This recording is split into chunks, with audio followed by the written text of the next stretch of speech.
Alright, so leech lines. These are the leech lines that are on your sail, and typically you have them both on the main sail and on the head sail.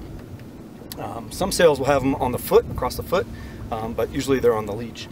And they all have a cam, and in my case I have 3 cams along the leech of the sail, and mine are basically undone right now. But the purpose of these is to keep, to prevent flutter on the leech of your sail, because it's very damaging to the sailcloth.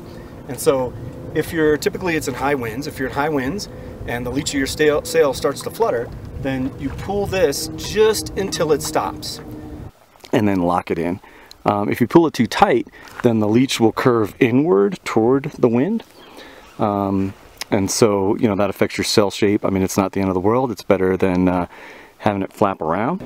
So if you're sailing in very light wind, you might need to basically loosen these up a little bit, just because they may be, you know, if you set them during sailing in heavier weather, higher winds, then you may need to kind of reset the leech and just take these out of the little lock and then, you know, loosen them up so you can get some good sail shape when you're sailing in light winds. Now mine, when I bought my boat, mine were quite long. They actually hung below the boom. And so what you might want to do is trim them up. So this is in the most relaxed, loose setting right now, and I've got about 4 inches of slack. And so all I did was tie a knot at the end and then just burn it with a knife. And so, you know, all mine are now about between 4 and 6 inches probably.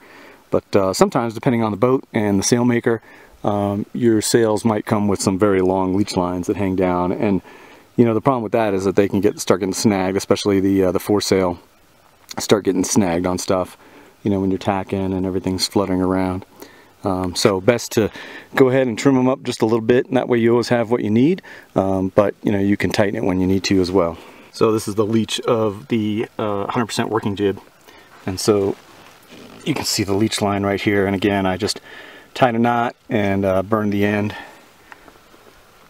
And so that way it doesn't get snapped. You can see here, this is what it looked like before I trimmed it, and it's just way too long. So that's my discussion on leech lines.